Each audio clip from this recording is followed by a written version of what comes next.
Bonjour. Vous pensiez que vous en aviez fini avec Chainsaw Man?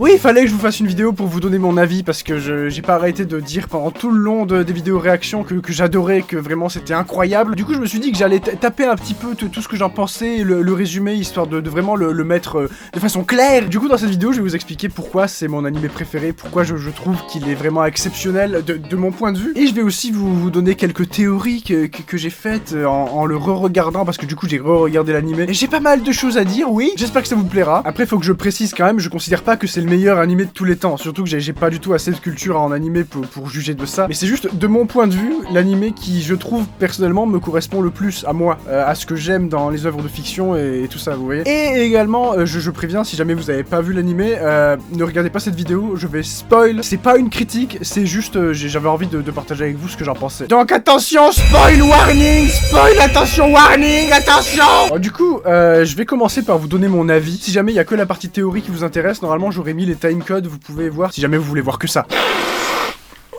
Ça va être très décousu, ça va être le bordel, mais c'est Chainsaw Man. Ah oui, premier point, ça j'en ai beaucoup parlé pendant les vidéos réactions, c'est l'esthétique de l'animé en général. Là je parle pas de l'animation ou des dessins, je parle juste du design des démons. Enfin surtout le design des démons parce que c'est quand même une grosse partie de l'animé en fait. En tout cas visuellement c'est vachement important pour l'identité visuelle de l'animé. Je sais pas si vous voyez ce que je veux dire. C'est une esthétique un peu dérangeante, un peu... en fait, c'est vraiment un truc que j'aime. Vous savez, c'est un peu à la frontière de l'horreur et en même temps pas vraiment de l'horreur. Une façon de déformer tout ce qui est un peu humanoïde. C'est un mécanisme d'horreur que j'aime beaucoup et je trouve que ça permet à n'importe qui de faire plus ou moins de l'horreur en dessinant. Parce que c'est assez facile de déformer quelque chose d'humain et ça devient très facilement dérangeant. Le meilleur exemple de ça dans l'animé pour moi c'est le démon fantôme de Himeno. Vraiment je trouve magnifique. Et d'ailleurs depuis que Chainsaw Man est sorti et que je m'y intéresse, bah, je m'intéresse de plus en plus à Junji Ito. Faut vraiment que je lise des mangas de Junji Ito parce que ça a l'air esthétiquement un petit peu le même délire que Chainsaw Man et en même temps en plus poussé niveau horreur, donc ça me... oui. Pour en finir avec ce point. Non, enfin voilà, juste l'esthétique des démons dans Chainsaw Man, c'est déjà quelque chose qui suffit pour moi, pour me dire que... Ah, j'aime. Évidemment, l'animation de Mappa...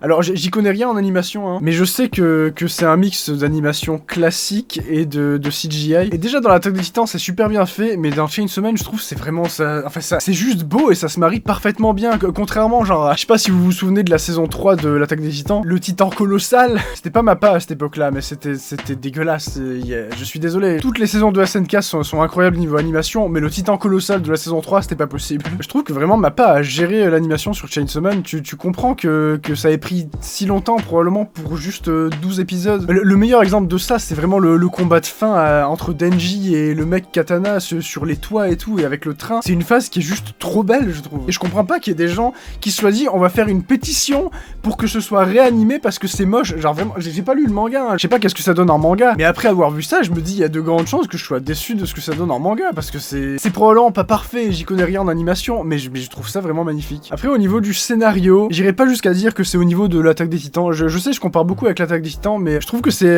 une référence assez facile, que ce soit en termes d'animation ou de scénario, c'est assez incroyable. Et une référence que pas mal de gens ont, parce que beaucoup de gens ont vu l'Attaque des Titans. Surtout que sur la chaîne, c'est quand même un gros morceau, vous voyez. Et moi j'aime beaucoup SNK parce que y a beaucoup de plot twists, et vraiment le scénario, tu sens que du début à la fin, tout est vraiment ficelé pour que ce soit parfait. Scénaristiquement, l'Attaque des Titans, je trouve que c'est la meilleure œuvre de fiction qui existe. J'en ai vu des films, j'en ai vu des séries, j'ai lu aussi beaucoup de livres, mais de tout ce que j'ai pu expérimenter, le scénario de SNK est incroyable. Et en ce qui concerne Chainsaw Man, on est qu'au début, hein, vraiment, c'est vraiment la saison 1 qui pose les bases, mais j'ai très hâte de voir la suite parce que ça se sent qu'il va y avoir quelque chose derrière, ça va se ficeler bien comme il faut et ça va être incroyable, je le sens. Mais sans parler de ce qui pourrait arriver avec la suite, parce qu'en plus j'ai des théories que je vais vous donner après. Et sans parler de ça, déjà ça se démarque, c'est vraiment pas courant, surtout dans des mangas ou dans des animés. Rien que l'objectif de Denji, je veux dire, tout est vraiment très réaliste, je trouve, dans le scénario. Il me semble qu'à la base, le manga a été publié dans un magazine de shonen, et je crois que c'est plus le cas, parce que du coup, en fait, ça rentre plus dans le cadre du shonen, tellement ça se démarque des shonen classiques. Encore une fois, j'y connais rien à tout ça, hein. Je parle par rapport à ce qu'on m'a dit, et par rapport au ressenti que moi j'en ai par rapport aux autres animés et aux autres mangas que j'ai lus. Il y a une vibe dans Chainsaw Man qui est pas la même. J'aime beaucoup tout ce qui est bizarre et tout ce qui est pas dans les codes habituels. Quand tu te balades dans la rue, il y a tout le monde qui est habillé presque pareil. Si tu vois une seule personne personne qui est habillée un peu colorée, un peu différemment, de suite, il y a quelque chose en plus dans cette personne. Et je m'intéresserai toujours plus à une personne qui s'habille bizarrement qu'à une personne qui s'habille comme tout le monde. Tout ce qu'on pourrait qualifier de normal, ça a tendance à beaucoup me répugner. Je trouve que ça n'a pas de saveur, en fait. Et justement, c'est là que Chainsaw Man a de la saveur, parce que c'est pas comme tout le reste. Ah, j'ai aussi noté le duo Power et Denji. Évidemment, j'ai très peur que Power meure. Denji, bien sûr, je sais qu'il va pas nous lâcher avant la fin parce que c'est le héros. Quoique ce serait culotté de faire mourir le héros. Hein. Mais le duo Power et Denji, j'ai tellement envie d'en voir plus dans la suite. Vraiment, ils ont une relation de frère et sœur que je trouve incroyable. L'illustration parfaite de ça, c'est bien évidemment l'opération Matière Grise. Hein. C'est très court, c'est pas grand chose, mais c'est vraiment le genre de truc qui me donne le sourire. Après, y a pas que le duo Power et Denji que je trouve bien. Vraiment, toutes les relations entre les persos, je trouve qu'elles sont bien faites. Dans beaucoup d'animés, les relations entre les persos, elles auraient tendance à se construire d'une façon assez... Alors, t'es un mec un peu méchant, t'as le héros, puis t'as le héros qui va lui dire c'est pas gentil d'être méchant, regarde le pouvoir de l'amitié. Et là, du coup, le méchant, il va dire waouh, il est trop intelligent. Dans Chainsaw Man, c'est pas du tout ça. Il y a vraiment un attachement pas forcé et pas... Enfin, je trouve que c'est très naturel. J'ai très hâte de voir comment ça va évoluer la relation entre Aki et Denji parce que... Au début, ils s'aimaient pas du tout les deux. Et plus on avançait au fur et à mesure de la saison 1, plus je trouvais que leur relation était vraiment... Je sais pas, j'ai vraiment hâte de voir comment ça va se terminer tout ça. Enfin, comment ça va se poursuivre, parce que la fin, c'est pas pour tout de suite, visiblement. Mais Aki et Denji, quand ils cassent la gueule au mec katana, genre, c'est juste satisfaisant à voir, c'est juste... J'aime bien. J'ai du mal à mettre des mots sur ce que je ressens par rapport à tout ça. C'est très décousu, hein. Mais c'est pas grave, c'est un peu en lien avec ce que je viens de dire, mais il y a aussi le fait que tous les personnages soient hyper profonds et réalistes. Pour l'instant, c'est pas vraiment qu'ils sont hyper profonds, genre on est que à la saison 1, j'ai pas vu le reste, Beaucoup de personnages ont pas été énormément développés, mais justement en fait ils sont tellement réalistes qu'ils ont pas forcément besoin d'un développement hyper poussé. T'as pas besoin de surcharger de flashbacks tout le temps, juste en quelques mots, un personnage t'arrives à le comprendre. Le meilleur exemple de ça c'est vraiment Kobeni. Genre Kobeni je l'ai déjà dit dans les vidéos réactions, mais je pense que c'est mon personnage préféré. Tous les personnages je trouve qu'ils sont réalistes, mais Kobeni, il y a quelque chose de réel, quelque chose de... Et en plus quelque chose que je comprends parce que j'ai 23 ans, il y a pas longtemps, je suis sorti du lycée, j'ai dû tenter de faire des études. Mes amis font des études, je vois, c'est la galère. Il y a beaucoup de gens parmi vous qui sont assez jeunes, donc qui ont pas encore connu ça, et j'espère que vous vivrez jamais ça, mais le fait d'être étudiant de nos jours, et j'imagine pas au Japon comment ça doit être d'être étudiant, mais Kobeni qui a eu littéralement le choix entre vendre son corps ou devenir Devil Hunter, qui est juste le job le plus dangereux dans l'anime, c'est vraiment quelque chose de... C'est réel, en fait, il y a quelque chose de très réel derrière. Surtout que ça, c'est vraiment... Enfin, c'est quelque chose qui existe vraiment, et même en France, hein, pas seulement au Japon, il y a des gens qui sont obligés de vendre leur corps pour pouvoir payer leurs études parce que ils ont juste... T'as pas d'argent, J'ai été étudiant, j'ai des potes qui sont étudiants encore aujourd'hui. Pour moi, c'est quelque chose de réel et d'assez... C'est quelque chose que je comprends personnellement et qui me touche. Donc Kobeni, c'est Bébou. D'ailleurs, j'ai une théorie par rapport à Kobeni, j'en parlerai du coup dans la partie théorie. À la fin de mes notes, j'ai quand même résumé un petit peu ce que je trouvais réaliste. Il y a l'objectif de Denji. Ah oui, c'est vrai, les Devil Hunters, enfin l'association des Devil Hunters et la façon dont ça fonctionne. Le fait qu'il y ait le privé et le public. Je trouve ça réaliste dans le sens où si jamais il y avait des démons qui apparaissaient de nulle part d'un seul coup, comme ça dans les rues, tout ça, tu vois, des vrais démons. On est dans une société qui est quand même très construite et qui a besoin de choses encadrées. Et c'est sûr et certain que ça se passerait comme ça pour que les gens s'en débarrassent en fait. Les Devil Hunters privés, c'est logique. C'est logique qu'il y ait des gens qui veuillent gagner de l'argent en tuant des démons. Tout comme c'est logique que l'État lui-même le prenne en charge avec la sécurité publique. Ça se passerait comme ça. Et en plus, imaginez ça en France, il y aurait l'administration française, ce serait... Non, ce serait horrible.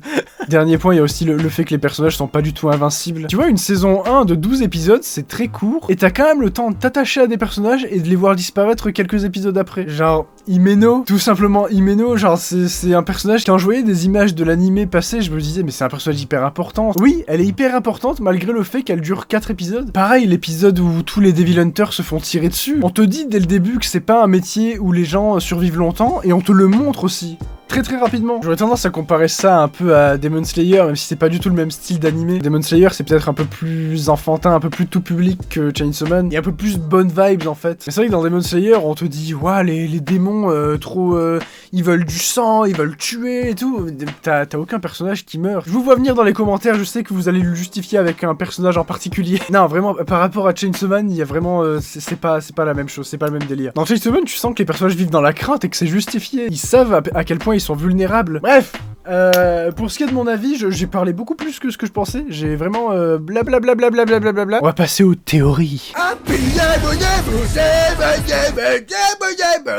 Bon, y a pas grand chose, mais j'ai quand même pris quelques notes parce que, en re-regardant l'animé, y a des choses que j'avais pas forcément remarqué en faisant des vidéos réactions parce que forcément j'étais moins concentré sur tout ce que je voyais. Puis j'étais pas à tête reposée après, enfin j'étais vraiment dans le feu de l'action pendant la vidéo réaction. Première théorie, alors je suis désolé, je vais lire ce que j'ai écrit. Ah oui, le fait que Kobeni, j'ai une théorie sur le démon avec lequel elle a un pacte. Je pense que c'est genre un démon singe, ou en tout cas un démon très agile qui lui prête ses capacités quelques secondes, ou alors qui prend tout simplement possession d'elle, mais un truc du style quoi. Il y a plusieurs raisons pour lesquelles je pense ça. Les deux exemples principaux, déjà faut savoir que c'est le moment où elle saute sur le démon serpent et qu'elle se jette sur le mec katana et tout et qu'elle lui coupe le bras et enfin voilà. Elle est hyper agile à ce moment-là. Et aussi le moment où Arai se prend une balle à sa place et où elle tue le mec qui lui a tiré dessus. Au moment où il y a le démon serpent qui se jette sur elle et où elle se met à faire des bonds de 4 mètres et à sautiller de partout, juste avant, quand elle tient son couteau, elle fait un espèce de signe avec son... Elle est comme ça avec ses doigts. Et on a très bien vu dans l'animé que pour invoquer les démons avec lesquels ils ont un pacte, ils font des signes avec leurs mains des fois. Donc je me dis que peut-être c'est comme ça qu'elle active le pouvoir du démon. Genre ce serait un truc